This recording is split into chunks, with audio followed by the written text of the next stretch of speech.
Hi, Hockey World. Hello, Hockey World. It is Thursday, June 19th, 2014, and I'm bad with dates, but it's Thursday, June 19th, 2014. I know that for sure. I am Eklund, and sorry. I am Michael Agello. I am Josh Rimmer. And I am still Eklund. And, Why do you guys basically, always laugh? at this No, point, never- I know, we do this every day. You do this every day, you think you'll be able to get it right. But, at this point, I'm going on no sleep at all, and Josh is saying you've charged your phone 3 times today, and oh my gosh, it's been one of these things, it's been one of these days, it's been one of these weeks, and we are definitely in the heat of this. We're going to talk about Chicago and Columbus if we have time today. I think we will, but if we don't, we'll do that tomorrow. We'll keep pushing that as far as we can. I'd like to talk about these teams a little bit, and if not, we'll do that after the whole after UFA day. We'll figure it out. And Kevin is on the line. Kevin's on the line. Excellent. Kevin is joining us. Great. So we'll tell Kevin we're already going. He will be coming in a second. We've got Kevin's ghastly image right now. So, here we are. It is quite the day. We have rumors of trades and rumors of all kinds of things, and holy cow. I'm going to invite Kevin again one more time because of issues there. And wow, we're going strong now, guys. This is fun stuff, Josh. Fun stuff so far. Yeah, I agree with you 100%. A lot of stuff going on, as you said. I've had to, like you said, almost charge my phone 3 times today. It's been nuts. And do you want me to go right into this right now? Yeah, let's start. What I'm hearing? Okay. All right. Well, I was told today a couple times that Ulf Samuelsson is in Carolina interviewing with the Hurricanes. However, I'm also told that he could be signing a contract today. All signs are pointing to him being the new head coach of the Carolina Hurricanes, which I said last month would happen as he was the leading candidate. They just could not speak to him during the Stanley Cup playoffs. They had to wait for that to end and then get permission from Glenn Sather and the New York Rangers. And in Pittsburgh, they narrowed it down to 3, although obviously it's 2 with Samuelsson going to Carolina. Samuelsson was in the 3 that Jimmy Rutherford was speaking to, had his eye on those 3 guys. Samuelsson to Carolina, like I said, which leaves Willie Desjardins and Bill Peters, the Detroit Red Wings assistant coach, not assistant head coach. Well, I guess you could say that. But Bill Peters, former Rockford head coach, right. And from what I'm being told, and again, my phone's going crazy right now, is the fact that it probably will be Bill Peters who's going to be the head coach of the Detroit Red Wings. Jimmy Rutherford wanted a guy in place that was in the NHL this past season, wants to bring in a younger coach to work with the superstars. And an interesting point made in I believe it was the Pittsburgh Gazette, that he didn't even go to Crosby or Malkin for their opinion. He said that they will deal with it. I thought that was kind of interesting. Yeah, they will. Interesting. And that's what they should do. I know. I'm not going to even ring the bell anymore, guys. Ringing the bell. And now I got another call I got to take. So I'll take it. I'll be back. We'll see what happens here too as well. But yeah, here's the thing, guys. It's Peters. I don't know. I mean, I'm not so sure. I mean, I like the idea that they didn't go to Malkin, and or Crosby or how it goes. For this pick, I don't think they have to. I don't think they should have to, Mike. I think I'm not a fan of players making these decisions or being even involved in these decisions. I know that we live in that age that superstars have to like their coaches, but I am not. I'm still kind of old school that way. Yeah. Where are you? Yeah, I mean, I think there's a certain level of entitlement when you're giving Crosby and Malkin and superstar players the ability to give a thumbs up or thumbs down to a coach. I don't agree with it. I know like in the NBA that's more prevalent, especially with teams like Miami, with LeBron, or when he was with Cleveland, Mike Brown was the head coach in Cleveland, and that was basically LeBron's handpicked guy. Yeah. And I don't like that, but I'm a little surprised if what Josh is saying, and I have no reason to doubt Peters is the guy simply because they were talking to a lot of veteran coaches like Crawford, like Ron Wilson. We heard the mention of this afternoon that Doug McClain, former Florida GM and coach, former Columbus GM, was interviewed for the Pittsburgh job. So it seemed that Rutherford was going down the experience road, and instead now is going to hire somebody who's never been an NHL head coach before. Now that they did have success with Bylsma, but it really, with the team that they have right now with a bunch of veterans, it would seem that you would go with a coach who is used to handling that veteran component. But if they're going with Peters, or if they go with Willie Desjardins, or even if it falls apart with Carolina and Samuelsson goes there, none of these guys have NHL head coaching experience. No, exactly, and that's. Hey, Kevin, how you doing? We're live, Kevin. Okay, thank you. Yeah, we are live. You're seeing the top of your head, so come down, angle down a little bit. Right. Perfect. There you go. All right, I'm back too. Okay, Josh. Well, Josh was just mentioning that he's hearing Pierce in Pittsburgh as being the most possible guy as the head coach, and we were kind of discussing that. He's obviously a younger coach, and I'm not so sure. I'm the guy along the lines of what Mike was saying, Josh, where they kind of went the route of the younger coach in Bylsma. Now, this is I think they're at that for lack of a better word, Hitchcockian point, where they have to bring in that kind of guy. I don't know if that guy's available. Well, apparently Peters interviewed really well, and a lot of people speak very highly of him as a coach. I mean, he was in Rockford before for a few seasons, I think maybe 4 or 5, and then obviously he was with Babcock as an assistant coach. That call I just took as well, I was told that in Vancouver they really like Mike Johnston a lot. They also like Desjardins, but apparently Mike Johnston interviewed really well in Vancouver. Interesting. Well, Kevin Peters, you know Peters very well then. Ooh, news. Yeah, I still think that the best choice in Pittsburgh, in my mind, would be a veteran guy. And I favor a guy like Ulf Samuelsson. I think he would be a perfect fit there, to be honest with you. This is a guy that's paid his dues.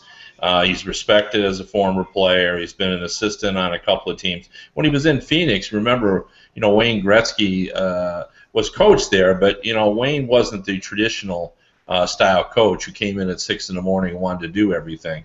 Ulf Samuelsson got a lot of responsibility there. So I think Ulf Samuelsson will end up with one of these jobs. I'm not sure which one, but I really feel that with his background and with the respect he has around the league, if he doesn't get one, he should. Peters has a good reputation, did a great job in Detroit. They had a very complicated situation in Detroit because they had a lot of guys hurt. They had a JV team. He was part of the solution. There's no doubt about it in Detroit. Well, at this point, Josh is leaning towards Ulf Samuelsson in Carolina. Josh was saying, so that's possible too. He's there today, apparently. So yes, he's there today, and word has it that he might even be signing a contract today to be the new head coach of the Hurricanes.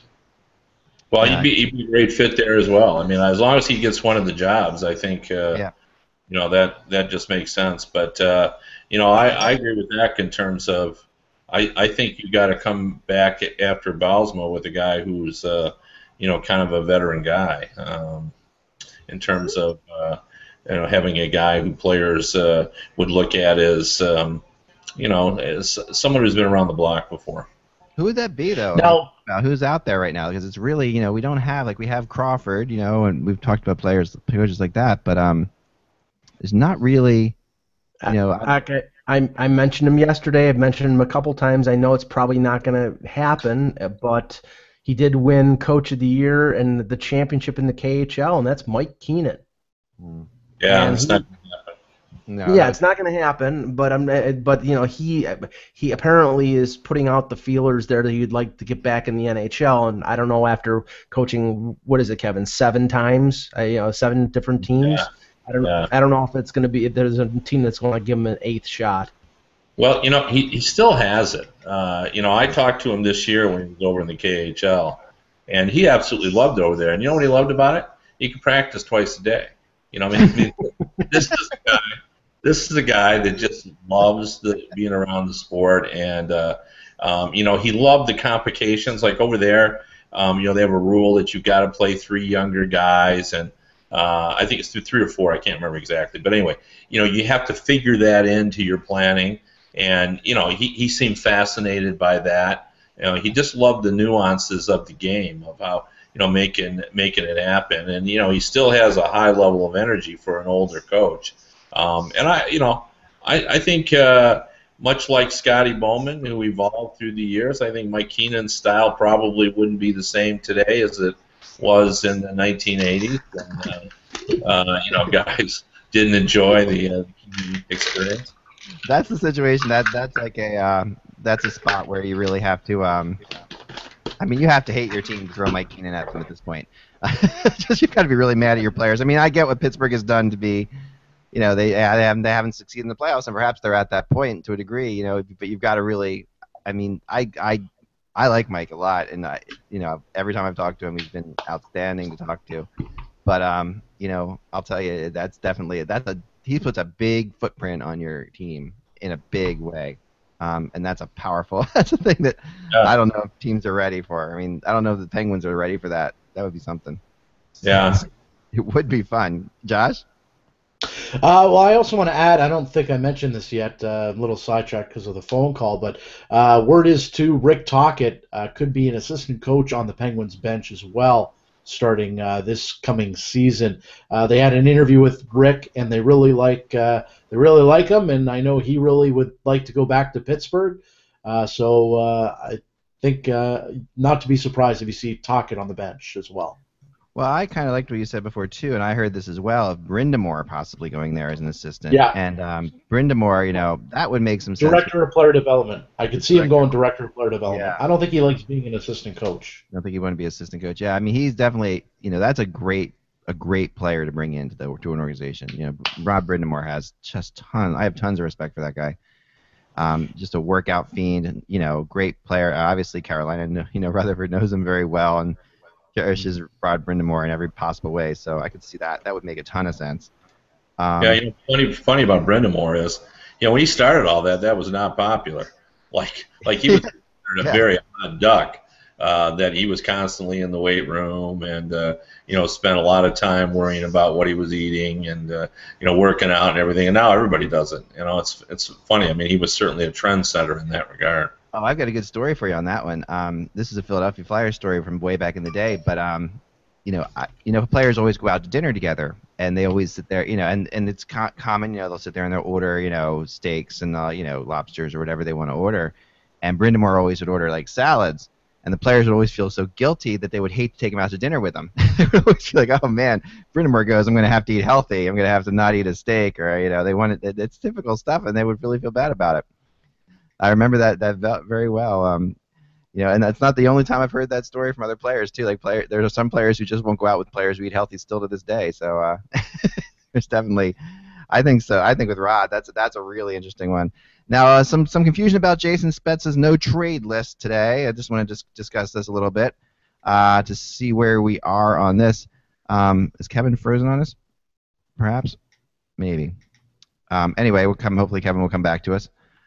But Mike, explain to me the latest on Spezza's no trade list.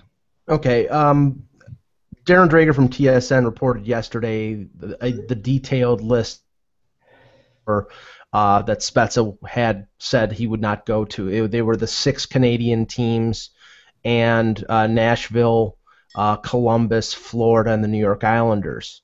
There's been 2 reports, one from a local TSN reporter out of Ottawa and today from Bruce Garriock from the Ottawa Sun, both saying that Toronto and Montreal are not on the list because Spezza's representatives know that Ottawa is not going to trade Spezza inside their own division. So there's a sort of discrepancy there. So it depends on who you believe. I'm not saying that Drager's got it wrong, but there's contradictory information there. And we know that Brian Murray is not going to trade Spezza to Toronto or Montreal. He doesn't want to face him 5 times a year. And one of the things with Spezza that might be interesting is whether this new team he is traded to can talk contract extension. According to Garriock, Brian Murray does not want to let Spezza discuss any kind of contract extension until he's got a deal in place, the price of a deal determined. There are some teams out there who, I think if they can't determine how much it's going to cost on a long-term deal, don't even want to go down the road of discussing how much it's going to cost to make the trade. So it's sort of 6 of one, half a dozen of another. It is, and these trade lists I talked a little bit about yesterday are always fascinating to me because I remember Rick Nash had one. I think we've seen these over time, right? We've seen these trade lists come out and they've changed and they're altered. People they add this team, they add that team. Teams try to buy in. Some teams say, okay, for sure, I'm never gonna accept the trade. Kevin's back with us there. We're talking about the trade list changing from 10 to 12 to 10. Now, apparently, the latest thing is that Montreal and Toronto aren't on Jason Spezza's trade list because he assumes he won't get traded there anyway. So there's 10 other teams on the list, and he's kind of using those 2 as wild cards, I guess, risking it all. That he might end up a Canadian or a Maple Leaf, which is probably what he wants to end up where he would love to be. So I don't know. There's a whole bunch of crazy things going on there. And these trade lists, Kevin, what are your opinions on trade lists? I was giving mine. I think that I've seen them variable. I've seen them change. I've seen a team get a good offer from a team that's on the player's no trade list and then try to convince the player to go there. And it sort of is really random to me, or like very moving around. Yeah, it really comes down to whether it's the old days when you had just the no trade list or the list of 10. It's just about maintaining some level of control for the player, and right. But ultimately, they don't really mean much because you can always, depending on the situation, convince a player to go. But in the case of Jason Spezza, he at least has to say, look, I don't want to play for the New York Islanders, right. Or maybe he just doesn't want to play in certain places, and he gets to say that. So I favor them. I like the limited list. I think that's the way to go. I think to me that's better, but it's all negotiable. It always has been. So yeah. Just because a guy has a no trade clause, as we all know, doesn't mean he won't be traded. No. It's 1 year, right? It's 1 year we're talking about for Spezza before he's UFA. So it's really 1 year. So yeah, if the only offer they get is from the Nashville Predators, it's either play another year in Ottawa, where he's already said he doesn't want to be, or go to Nashville for a year. Yeah. That's how I see it. I don't think it's the end of the world. But if they didn't get a good enough offer, they would just say, hey, you got to play out because he's going to play well. He's going to be an unrestricted free agent. So right, yeah, right, keep him there. But the thing is that they're pressing for similar to what they had to give up to get Bobby Ryan from Anaheim, like a prospect, a first-round pick, and a player who can play in the league. And with a guy who only has 1 year left on his deal, I don't think any team out there is going to trade a top prospect, a first-round pick, and a player for a guy who's going to walk away next year. They want to discuss an extension with Spezza, and apparently Ottawa is not receptive to that. So I think Brian Murray sort of mitigates the return that he's going to get based on what he's doing right now. If somebody could sign Spezza for a 4 or 5 year extension, I think they could get a boatload for him. But right now, I think teams are going to wait for the situation to compensate in Ottawa and maybe force their hand in September or maybe even at the trade deadline. Well, I guess that's the next call, right?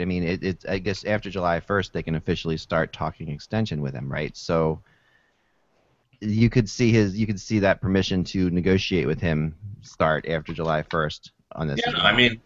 Yeah, absolutely. Like, to think they would never allow that, is ridiculous. At some point, if they agree on compensation and the team says, look, we're all set here, but I need to talk to Spezza. I think Brian Murray, if he's happy with the deal, is going to let that happen. Yeah. Yes, it would be. it would be silly not to. So I'm sure that he will once we get to that point. And it's just like we just said about these no trade. I mean, they're always negotiable, and what they say now. I mean, the word is on the street that they won't trade him to the Eastern Conference. But I guarantee you, if someone from the Eastern Conference offers a great, package, they're going to make the deal. I mean, what's said and what happens are always two different things. Yeah, that has sort of gone by the wayside. Trading in conference, even trading in division lately, we've seen it happen. I think a lot of that's salary cap driven, right? Because honestly, there's not that many teams who can do these deals, and you're limited by all that. Yeah, but I think it's going to become more hard again. It's going to be hard again to trade within a division because it's so important now because of the way the playoffs are set up. So, I mean, I don't see Tampa Bay making any trades at Boston anytime. Right. I mean, I think we're going to go back to that now. Because of the way the playoffs are set up. That would make sense. And the word today that Tampa has interest in Spezza, the reason I didn't write about it was that reason exactly. I mean, I don't buy into that. I don't buy Tampa and Boston are in the same division, so I don't see it for now. That doesn't make sense. I think Ottawa doesn't want to do it, but again, it would depend. If everything is equal, they're going to trade him to the West. But if they don't have good offers and they've got a couple of good ones in the East, I think they're going to have to weigh that. Yep, for sure. One thing I have here that I was looking at this morning talking to people, Evgeny Nabokov, who is apparently not going to be brought back by the Islanders. I heard the Flyers may indeed be trying to trade for his rights as we speak, which is, deja vu all over again, isn't it? Because then the Flyers trade for his rights before, never get him signed. I think at one of the drafts, I believe, with the Lucas Pisa draft. I mean, we're talking a long time ago, but I remember interviewing Lucas Pisa at the draft and when the Flyers drafted him and being told that Nabokov's rights were traded to the Flyers. Yeah. So, but Nabokov is a good fit for Philly as far as a backup goes. I mean, I think they want to go that veteran route for their backup behind Mason, somebody who is a good team guy, which Nabokov is. A good soldier. You can come in and play games if somebody gets hurt, like what happened last year. The Flyers, a lot of the people around there blame Emery for losing that series to the Rangers. So, yeah, I mean, I don't quite go that far, but I think that it does look like Emery won't be back. So, but Nabokov, but the Flyers aren't the only team. Washington, Minnesota, other teams as well could be interested in Nabokov. What are your thoughts, Mike, on Evgeny? Well, I think right now I think he's 38 years old. I think he would be a good number 2 for a contending team. I know that his name got mentioned in Toronto as a possible backup to Bernier if they trade Reimer, which I think they're going to trade Reimer. But his loss to the Islanders really was the key to them falling behind so early in the season, and once he came back, they were so far behind that they didn't have any chance to catch up into the playoff race. Yeah, I mean, I think he can still bring it as a number 2. I think his days as a number 1 are over with. And I think there are a bunch of guys right now like Tim Thomas who might want to play one more year in the NHL, maybe 1 or 2 more years, who could be really good number 2s, but it's a question of whether their mentality, and Marty Brodeur is another one, question is whether their mentality and their competitive juices will allow them to be a backup after they've been the primary starter and a top echelon goaltender for so long. Let me throw 3 backups, three players like that at the panel here. Kevin, I'm going to start with you with you've got Nabokov, you've got Thomas Vokoun trying to make a return, right? And you also have Tim Thomas. Where would you go in that situation between those 3? Well, the one thing that people don't seem to be paying attention to is just the mathematics of all this. Yeah. There's way too many goalies out there, and that's what I would say. Like I think Nabokov would be a good backup goalie. Very experienced, has been around the block. I don't think he's played particularly well, but you're looking for 25 games, and you're looking for a guy that's poised and doesn't need to play regularly to be ready to play. But what we have here, when you look around the league, is and it just keeps getting worse every year. Like when the music stops, a lot of guys are going to be without chairs now because some decisions have been made. Gustafsson, for example, is staying in Detroit. Marty Brodeur is for sure going to get one of these pieces, the backup jobs. He's coveted around the league. Jonas Hiller's a free agent. Ryan Miller's a free agent. Nabokov, Emery. There's a lot of guys here. So I think not all of them are going to find jobs, which leads me to wonder why Philadelphia would be willing to give up a draft pick to start negotiating now with Nabokov just because there's such a glut in the marketplace. Maybe if it's just like a steak dinner in Manhattan, then I could see that, but I wouldn't give up much because I think Nabokov's good, but there are going to be options out there. But in terms of the guys, if I had to rank those guys, the last time we saw Vokoun play, he was pretty good. Yeah. I like him quite a bit. I think he still has some hockey left. Nabokov, I wonder about. I wouldn't mind him as a backup goalie, but when I pick a backup goalie, I want a guy that says, hey, if my guy gets hurt, he can carry the load. I mean, do we believe that Nabokov can carry the load because the Islanders moved elsewhere because they didn't think right. he could carry the load. Tim Thomas, I don't know where his game is. I watched him at the World Championship. I didn't think he was very good. He may be one of those guys, particularly at his age, he's got to play regularly because, the more he plays, the better he seems to get, obviously. We've seen that in the past. And for him to play the 25-game backup role, he would scare me. Out of that group, probably he would scare me the most because I just don't know where his game is at. Yeah, I like that. I think that's probably the best, probably fair. Josh? Not a lot of people have also talked about Vancouver. I mean, they could use probably a goaltender too. I mean, is Eddie Lack? They expect really to go with Eddie Lack as their number one guy? I don't think so. No, I think they're going to be in on either Hiller or Miller. I mean, I know that Miller and Jim Benning go all the way back to the Buffalo organization when Benning was the head scout for the Sabres. And Miller, we've talked ad nauseum about him wanting to go to the West Coast. So there, who knows whether that's gonna, I don't think any of the California teams, unless Anaheim doesn't think that they can go with Anderson and Gibson next year, are going to have a lot of interest in Ryan Miller. But I think Vancouver might. And Hiller, the same thing for Vancouver. I think Vancouver cannot go with Eddie Lack and a backup as their goaltending tandem next year. But to go back to Toronto for a second, Toronto, because of their cap situation, they may give a veteran AHLer like Drew McIntyre, who played very well for the Toronto Marlies in the Calder Cup playoffs. They may give him a chance to be their backup goaltender, probably making a league minimum, say $550,000 a year, rather than go out and spend $1 million and $1.5 million on a goaltender who probably wouldn't be appreciably better than McIntyre. So I think that may be the way that they go.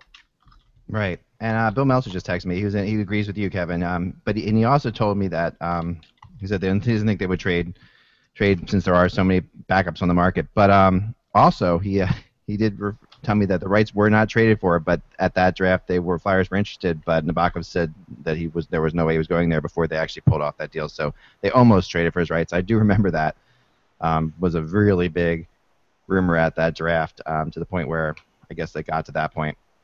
But yeah, and then they did trade for him, who's at the same draft we talked about yesterday. So yep, who then got traded to Pittsburgh, who then got traded to Vancouver, I guess, and the rest is history. Yeah, so there's a glutton of goalies for sure, and the Vancouver situation is one of the more interesting ones.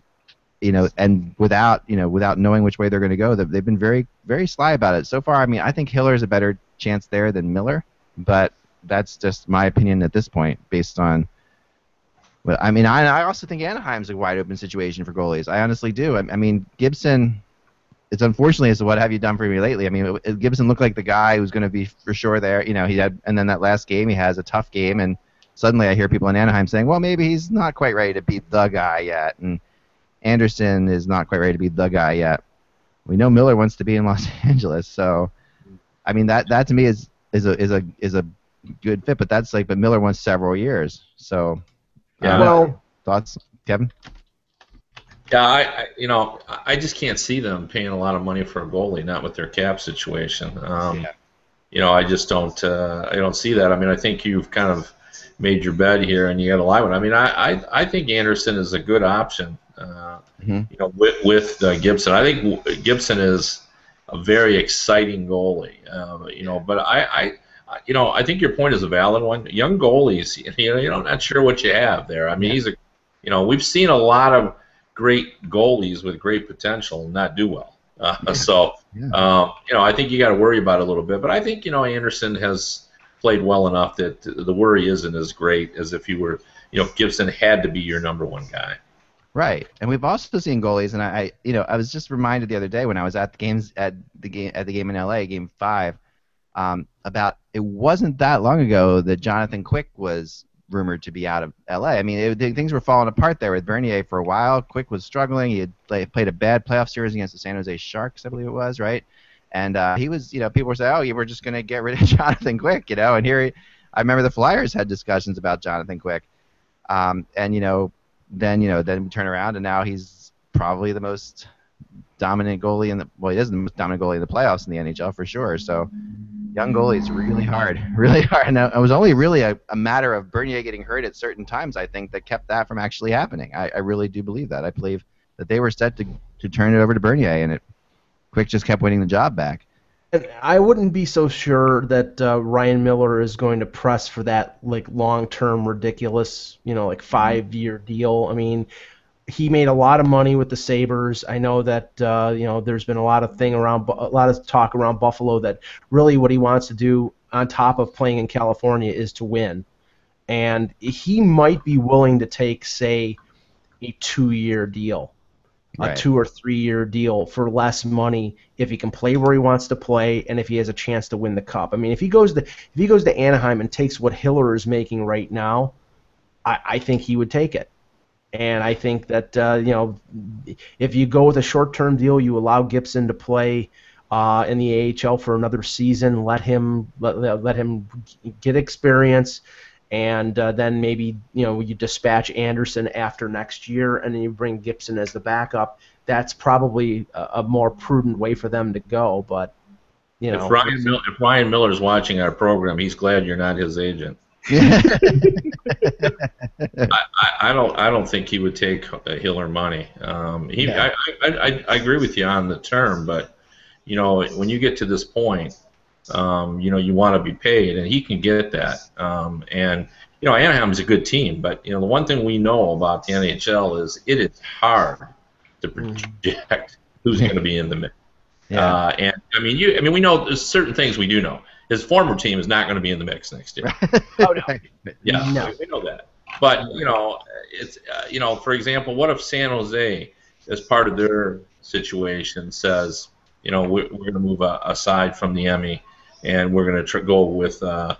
I think that's a possibility.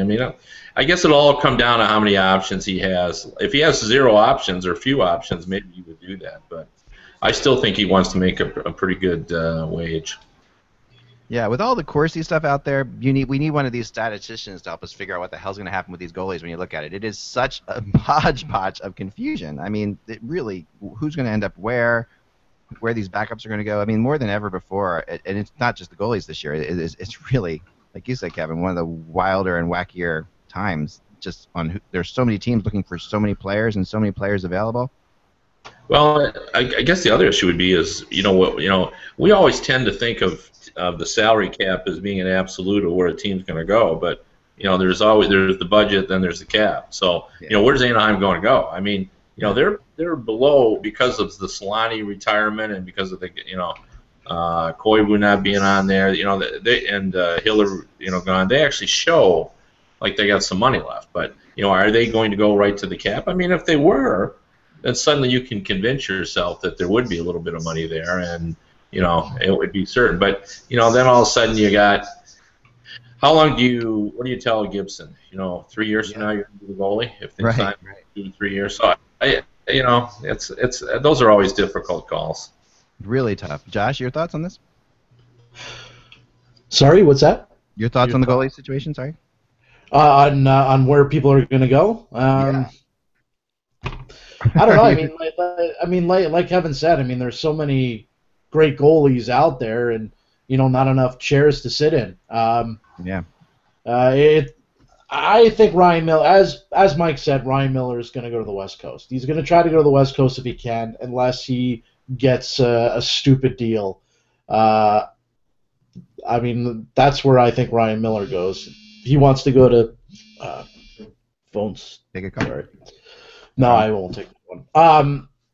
Ryan Miller is going, wants to go where his wife, who's on the TV show Anger Management. That's why he wants to be in California. That's where his off-season home is. I mean, there's so many. Like, where's Niemi going? Niemi might not stay in San Jose. He could be on the move somewhere. Like he won't. I mean, from what people I've talked to, it sounds like he won't stay in San Jose, which is yeah. Well, the thing is that there are so many teams whose goaltending situations are really. I mean, Minnesota, are they going to?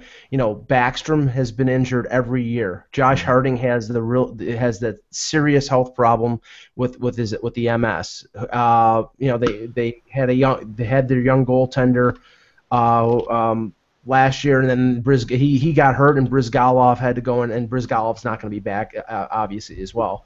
But, I mean, would they be in the market for Miller? I mean, God knows every other ex-Buffalo Sabre is trying to go to the Minnesota Wild, so why not Ryan Miller? So, I mean, there are enough teams out there that I think the goaltending situations are really questionable that these goaltenders will be able to find work. It's just, I think, what Kevin said, a guy like Tim Thomas, who might not be completely attuned to playing a backup role, or a guy like Vokun who's coming off a catastrophic injury, maybe they don't find jobs. Yeah, it's possible. I mean, is there any concern, Kevin, at this point that Gabrick hasn't signed with LA? I was thinking about talking to somebody about this morning. I mean, it seemed like it was getting close, and yet here we are. Nothing has happened. Yeah, but gosh, it's just the best situation he's ever had. And the quote I loved from Lombardi is, why wouldn't he want to sign here? Like, I think the money is going to be right. Like, he'll have to take a little bit of a discount because if you look at their cap, pretty much everybody has taken a little bit. But I think they'll pay him well. Lombardi has managed his cap really well. He's got the money. As I said the last time, he can get Gabrick. He'll have to make a choice probably between Mitchell and Green. So I think the money's there. I think it's going to get done. I just can't imagine Gabrick looking at his situation and looking at his cup, taking it back to his neighborhood where Hossa and Chara live near him and saying, you boys can come to my party. I've come to yours now the last couple of years. So, in this case, I say it's hard to predict, but he knows from being on that team that team could be right back there again next year. I mean, they've got as good a chance as anyone. I mean, that's a team that's still in its prime. Nobody's going downhill. Toffoli's going to be better. Pearson's going to be better. Doughty's going to be better. Quick could even be better. Yeah. So there's a lot to like there, and I just can't see any situation around the league where the grass would be greener than it is in LA. Yeah, I can't either. Geez, for him, and he's found a player he plays with. I mean, that's such a big thing. Kopitar and he are just he's never really had a player he's played with before. Now, John Stevens promoted within LA to assistant coach, right? Or what's the actual term? What's the actual official promotion? Associate coach, right? So looking very much like because he was an assistant coach, and looking very much now like this is the next step. You think Sutter's going to leave us? I mean, I would miss him. He was so much fun to cover. I don't see him leaving. I think he's having a good time. But I think there's been a sort of a little bit of a movement to try to keep your coaches in the system. Obviously, the Red Wings did that with Jeff Blashill, who's their American Hockey League coach, because he would have been a very hot property. And now, Stevens was clearly going to get looked at by these teams. He's a guy that, as you know, he interviews well. He's very well spoken, a good guy. So I would have thought he was going to be in the mix here as well. So, I think it's a good move because Sutter is the kind of guy, a very principled guy. When he's ready to quit, he's going to quit. Yeah. He's not going to hang on just to hang on. He's just going to walk in and say, Dina, I'm going back to the farm. I got a new combine. I'm ready to go. That's what I'm thinking too. I mean, it's like if he eats some steak that's not too good in LA, he's like, man, I got to get some more of that Alberta fed beef. I got to get out of here. It's just, I mean, that. Daryl Sutter, it's not out there how long he wants to coach, but he's won 2 Stanley Cups in 3 years. Maybe it's a I think it's a perfect situation for the Kings. This team is going to be in contention for a long time as long as they keep guys like Kopitar and Doughty happy. And Quick is on a long-term deal. I mean, if I was John Stevens, I would sign up long-term for that team as well. I mean, it's what a candy store you have there. Once Daryl Sutter decides to retire and go back to Viking. Yeah. Well, and think about this scenario as well. I mean, there's certain aspects of that job that Daryl Sutter does not like, and involve the media. And Stevens is great with the media. I mean, next year, could we have a scenario where Stevens handles all the media? Sutter just comes and does Stevens comes out and talks to the media, and I mean, there's a lot that could be done there, and maybe Stevens, he's been through the pressure cooker before, maybe this is maybe the situation he wants. Like Jim Nill was an assistant GM in Detroit for a lot of years. And people thought, wow, they're holding him back, but he didn't view it that way. He was a really well-paid assistant general manager. He knew his stock was going to be high whenever he was ready to go. And maybe Stevens is saying the same thing. Look, I'm still a relatively young man by coaching years. I got a great situation here. We could win the cup again. I won't be any less hot next summer. I don't particularly like all the situations there. I really wouldn't want to go to Florida. I mean, I don't know whether he's thinking, but there's a lot of reasons for him to think that this is a real good situation for him. Yeah, I agree, and he's matured a lot too. In Philly, I thought he was a coach too young. Honestly, I thought he felt like he was too young, and I think he did sort of step back and there's other things he had to learn. I feel like he's gotten that in LA. I remember having a media meal with him one time, sitting right across from him at the Christmas meal where they have the media and the coaches.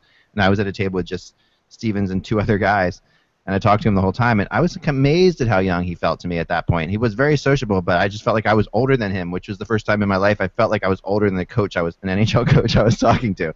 I am older than him, I think, but he or right around the same age as him. But he's gotten a lot. A lot better. And the game I want to play sometime in the off season, just for fun, would be the Sutter Tortorella game, which is basically taking quotes from press conferences and having you guys guess who said it, Sutter or Tortorella, because honestly, they're very much saying the same exact thing, and they said the same kinds of things at these press conferences. The only thing that's different about Sutter is he's so goofy, and about it that it's like he's more lovable. And you actually like, okay, this guy, and I wonder, I talked to somebody, it was really funny, I was talking to Russ Cohen about this. I talked to somebody up in Calgary about this, and they said Sutter was obnoxious, and I said, well, I guess it's because you're from Calgary, and he's like a Calgary guy, and you see him as obnoxious, where I'm from the Northeast, and I see Tortorella as like an obnoxious Northeasterner. So when he talks to me, I get, but yeah, I guess for a Canadian Albertan, Sutter's pretty obnoxious, but for us, he's just goofy. So I think that would be a fun game to play. I don't think you could tell the difference. Well, I think you could, because when the answer is monosyllabic, it's going to be Sutter. When it runs on like crazy, it's Tortorella. So. Yeah. I agree with Michael, but I think you do have to be careful. When you say, the one thing about Sutter is I don't want people to get the impression he is not a bright man, because he's yeah. But I agree with Michael. I think it would be a little bit easier just because of their speech patterns. But Dean Lombardi told me that had Sutter not gone to play in the Canadian Hockey League, he was going to go to Princeton. Now, really? They don't let anybody into Princeton. So that's interesting. I didn't know that. Yeah, wow. Well, that's what. So that's interesting. Wow. And Mike Richards, and then speaking of LA, not being bought out by the LA Kings, but on the trade rumor market today a little bit, with rumors having him possibly heading to Toronto. I know he played Kitchener, and he's from that area. Mm-hmm. Looking at second-line centers, somebody wrote me back saying, "Wow, he's the fourth-line center in LA, and he'd be our second-line center in Toronto. That's pretty sad." But I don't know. What do you think of this? Their top line center, if Yeah, it might be their top line center. Mike, I think you're right. I mean, Tyler Bozak is, a quasi number one center because he plays well with Phil Kessel, but he's basically has number two center stuff or number two center talent. Mike Richards, I think he would be great for Toronto. He'd be great for the Randy Carlyle system. He plays a responsible two-way game. He's physical. He's feisty. Something that the Toronto market loves. I think him playing with a guy like David Clarkson probably would bring the best out of Clarkson. I mean, he's locked up for 6 years. I mean, it does add up. It does make sense. It's a question of what Toronto would have to give up. We do know that Lombardi and Dave Nonis, have a little history in terms of making some deals because they did make the Bernier deal last year. I think Toronto got the best of that deal because the two players that were traded to LA are no longer on the Kings. Matt Fratton was included in the Gabrick deal. Scrivens was traded to Edmonton. I think there's a possibility there it would fit to what Toronto is trying to do. I don't think they're going to be able to get Joe Thornton because I don't think Joe Thornton will waive his no-move clause to go to Toronto, and I don't think Ryan Kessler is going to go to Toronto either. So this might be the way for them to go. What are your thoughts on that one, Kev? I think that was a very thorough analysis. I think it was right on the money on that. I think it'll come down to what they want for it. It makes a lot of sense. Yeah. He's still a very effective player. He was the fourth center on that team because of just the way it broke down. But they could come back next year in LA, and somebody could get hurt, somebody could slump, and he could be the number two center on that team next year. You just don't know, what'll happen. He's a very effective player. I think the move into LA was the best thing that ever happened to him. I think it's really helped him in terms of just allowed him to sort of have a bit of anonymity out there. And, I think he's a very effective player. So I think if he got with another team, he could be a much bigger star than he has been with LA. And I'll give you a name. I'll go and take a chance here and take a guess at who, if there was a trade, I would bet that a guy like Joffrey Lupul would be the player that Toronto would trade. How would that fit into LA though? I'm not sure what. Yeah, that won't get it done. Yeah. Well, yeah. I mean, maybe it depends on whether Gabrick signs there or not. I think it would have to be a D-man really coming the other way. I'll throw Franzen out there, something like that. Well, he's being talked about, so that might make sense. I mean, the defense in LA is getting up there. Yeah, I mean, it's not a great. There's not a great fit there, for a trade. Right. But I mean, you are right. If you weren't going to re-sign either Green or Mitchell, then certainly Franzen would make a lot of sense. And maybe you'd want to do that anyway. So there's something. But it really is like, and a team that the other team that I would think would be a great fit, and I said this the other day about Spezza as well, is the Chicago Blackhawks. The Chicago Blackhawks we're going to talk about, I guess. I want to talk about Chicago now. That's a perfect transition, Kevin. Very nicely done. I mean, honest to gosh, I mean, they got Jonathan Taves at center ice, and they have all these great wingers, and then we have a number two center, and they were trying to make do with Handzus. And, they've tried Saad there, they've tried Kane there, and, really they just need a legitimate center. And, boy, wouldn't Richards be like a perfect thing, perfect fit there for them. I think even Jason Spezza, he could thrive there as well. But, you don't hear a lot about them because it's hard to figure out who they would trade. Like they are not going to give up Teravainen for right. So who would anybody want? I mean, the guys that they would want, they're not going to trade because that's what makes them the Blackhawks. Right. Well, Nick Leddy. I'm thinking guys like defensively, Nick Leddy perhaps, but that's not. They're not going to take Nick. Nobody's going to take Nick Leddy. I mean, he is. Done. I mean, Johnny Oduya is another guy they have right on defense. If you look at their top defensemen. Yeah, but they're going to want to keep those for a group, and it's just I just didn't see a good fit, even though I think that either Richards or Spezza, same thing. I mean, if you're Chicago, another guy that would be great would be Stastny. But you can't have 9 guys making big money. So it doesn't work that. Well, let's hit Chicago first, and then with you with Columbus, Josh, and then we'll end with some rumors real fast. Chicago is an interesting team right now. So I was looking at their roster situation. They have 19 guys signed. So they're pretty set. I mean, they're one of the teams that actually has. Their biggest issue right now is getting Patrick Kane and Taves signed for next year and on. But this year, as far as this year goes, they've got RFAs. Ben Smith's an RFA for them. Jesus and Peter Regan are UFAs. They're not going to be back in all likelihood, I would guess. Defensively, they've got a ton of defensemen signed. 1, 2, 3, 4, 5, 6, 7, 8. They've got 8 defensemen signed. They don't have Andy Rod as their backup goalie's an RFA. Hobby Bullen is still listed on their team. Isn't that pretty funny? As a UFA. I guess his money finally comes off the books here at this point.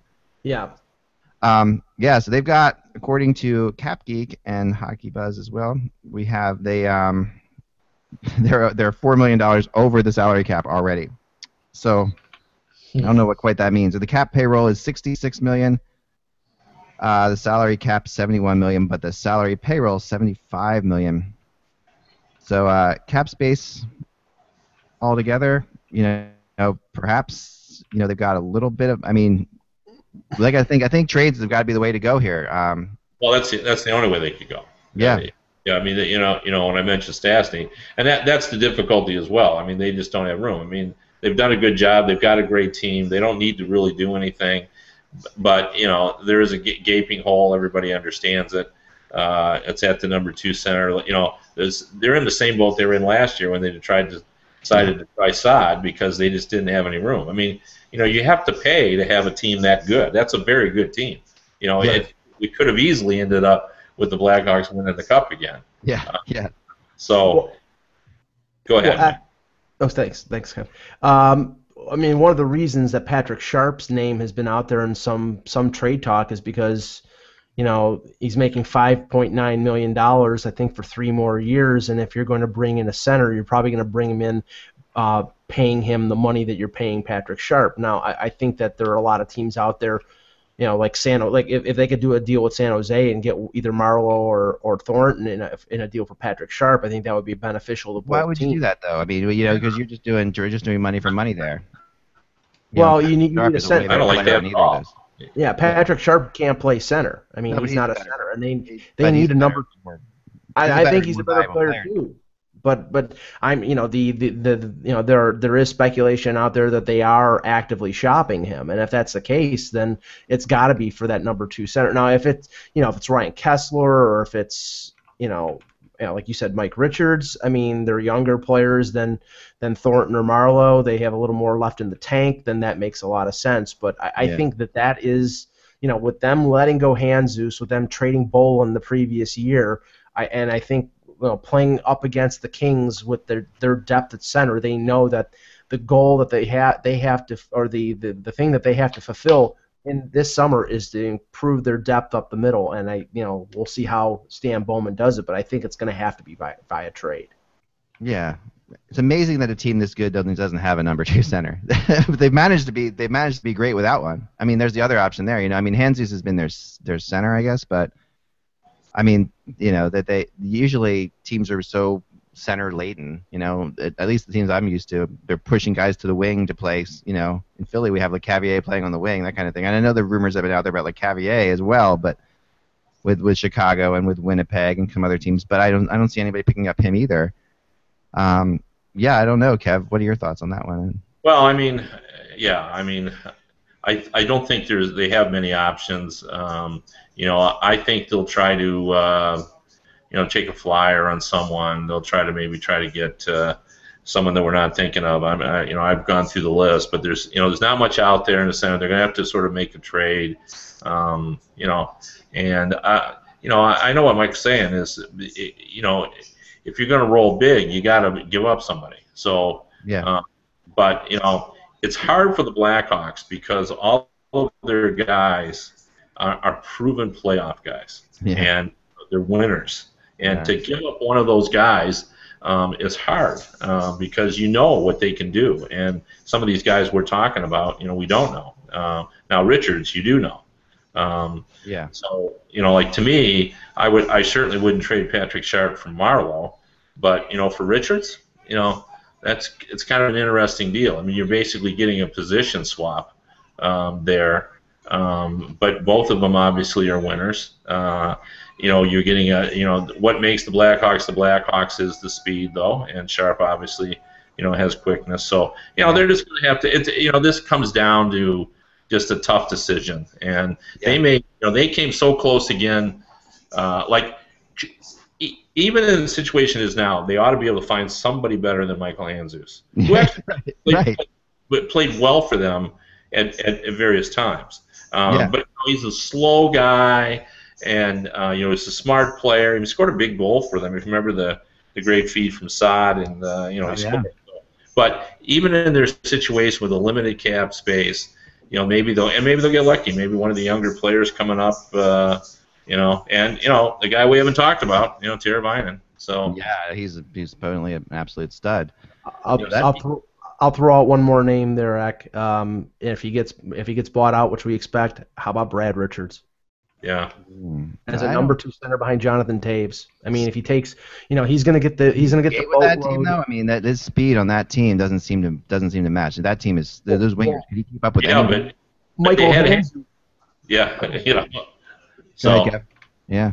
I mean, can you imagine though, like coming in and having to play behind Jonathan Taves, and like that? Just I think about that all the time. It was like when in Detroit when you had to play, behind Yzerman, who goes out there and gives the way those guys work at both ends of the ice, and then you're the number 2 guy and you got to follow that.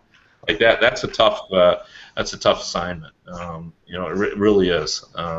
On that team, and when you got wingers like they've got, and your job is to get them the puck. Like I bet you feel inadequate a lot of the time, to say the least. I mean, it's a tough call. I've just knocked everybody out of going to Chicago. So. Yeah, everybody's gonna freak out. Before we end, let's go to Columbus. Josh, real quick. We're running long today. Sorry, guys. But we have Columbus's very different situation than Chicago. Okay, this is a team that has 15 players signed. But they also have almost $23 million in cap space. And they have what I read at least last year was the youngest team in the NHL. They had an unbelievable playoff run. In a way, I mean, it was only the Pittsburgh series, but it was a great series of coming of age series for a big pressure on Columbus this summer to do something, I think, and keep their fans on that roll that they were on when they left there. Josh, what are your thoughts on this team? Well, I like what they did signing Simon Halmerson. I don't think I said that right, guys. Hjalmarsson, thank you. Who was the 3rd leading scorer last season in the Swedish Elite League. And I can see him being a big player on the Jackets roster. Obviously, they're trying to move out R.J. Umberger, who wanted to trade out of Columbus. My only worry in the offseason for Columbus, and it's my biggest worry, is Ryan Johansson, who is a restricted free agent. Contract talks are going very slow right now. Yeah. That's the one thing that worries me. Although when you think back when Bobrovsky had his contract talks with Columbus went slow, and then there were a little bit of rumors maybe that they would trade his rights out, they actually got a deal done. So I'm hopeful, but yet I'm worried. Because Ryan Johansson is a big part of this Columbus Blue Jackets organization. He made a huge stride in the last year, because I remember not this past season, but the season before, I can remember him being a healthy scratch many games. They didn't know whether they should send him back down to the AHL or not, and he just worked his ass off in the offseason and had a huge year this year, and was a big part of why the Blue Jackets were successful. I love Boone Jenner. I think he's going to also help this team along. He's going to get better. He got better in the playoffs. He was way better in the playoffs than he even was in the regular season. Yeah. Although I think the last maybe 20, 25 games of the regular season, he started going on a scoring tear. I really like this youth on this team. Could they trade a defenseman out? Maybe they try to get rid of James Wisniewski and that big contract that they had him sign. He was a bit of a disappointment this past season in Columbus. They signed him to that big contract 2 summers ago, and he just wasn't the player that a lot of people envisioned him being this past season. Jack Johnson had a bad regular season, but made up for it in the playoffs as he was a real leader, and we saw that Jack Johnson is a playoff performer. Bobrovsky has got to get a little bit better. If he would have played a little bit better in the playoffs than he did, Columbus would have gone farther. They needed him to stand on his head like he had in the past when he won the Vezina. I think Bobrovsky needs to obviously come back and have a rebound year and play a lot better than he did. He let a couple of soft ones in against the Pittsburgh Penguins. I'm not blaming him. I'm not giving him the whole blame here, but Right. He's got to take part of it. Right. Well, one of the guys that people are talking about a lot, and by the way, I also remember in Chicago real quick, I was remembering a conversation with Bill Meltzer I had about Dennis Rasmussen, the guy they signed out of Sweden, and he believed that he was going to be the guy who took over Hanzus' spot. That he was, and I trust anything that Bill says about Swedish players, so he thinks he's going to be the center. He's an entry-level contract they signed for $7.25. But one of the guys that a lot of people in Columbus are talking about around the league is Nikita Nikitin, who's in UFA, and one of kind of like the forgotten about defensemen in the UFA market right now. People really aren't speaking too much about him. They've got to sign him, Josh. I think Yes, I agree. Sorry, I got another call. He's a tough one. I mean, he's a big one, and they've got what are your thoughts, Kevin, on this team?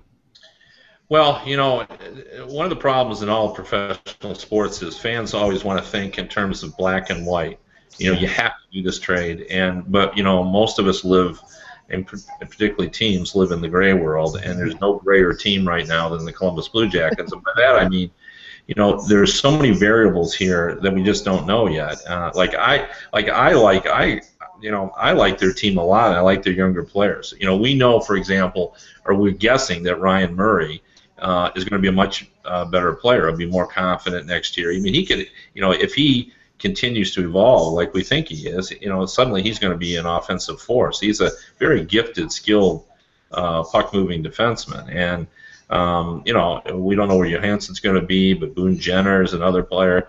I thought Bobrovsky let him down. I didn't even think he needed to be spectacular and stand on his head. I just think he needed to stop those shots from 30 feet out, and we certainly know he's a goalie capable of that because he's carried that team. So they're in that. The Columbus is in a bad spot where they don't quite know where their younger players are going to be a year from now. So do they count on those guys continuing to grow, or do they come in and bring some veterans? Because there's a lot to like about the Columbus team, and so I think you got to make room for the growth of those younger players, but I also think you need to add some depth. I think you just need more.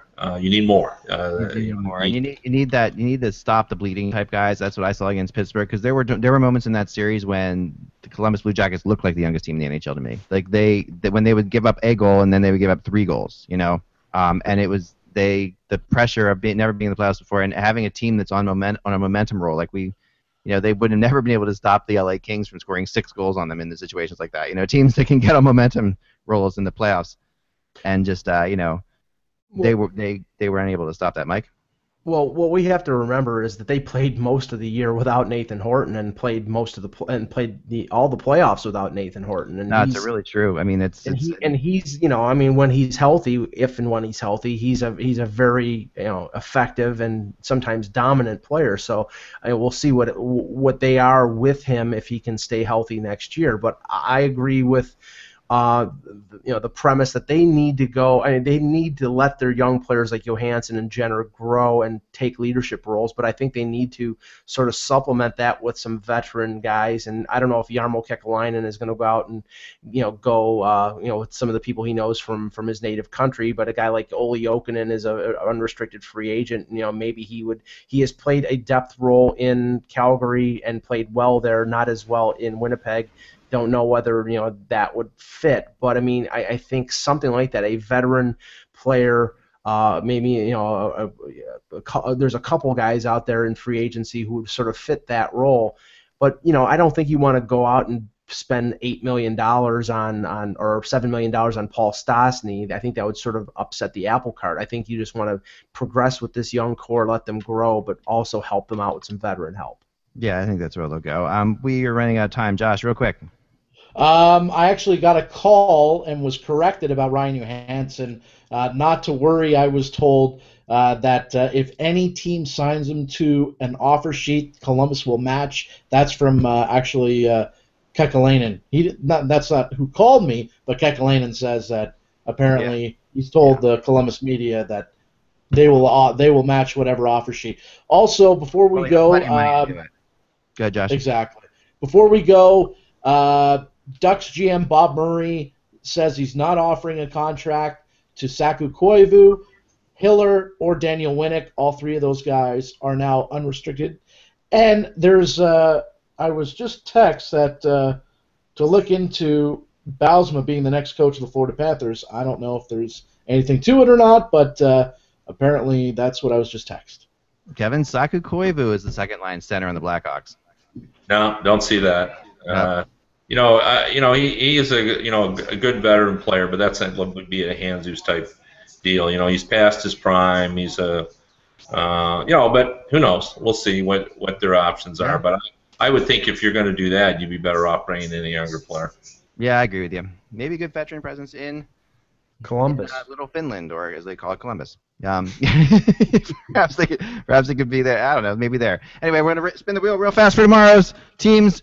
Here we go, round and round. Who we're going to talk about tomorrow is going to be Ottawa and Minnesota. So the Ottawa Senators, Minnesota Wild. Guys, thanks so much for going a little bit long today. We'll talk to you soon without the buzz. It's just hockey. Thank you.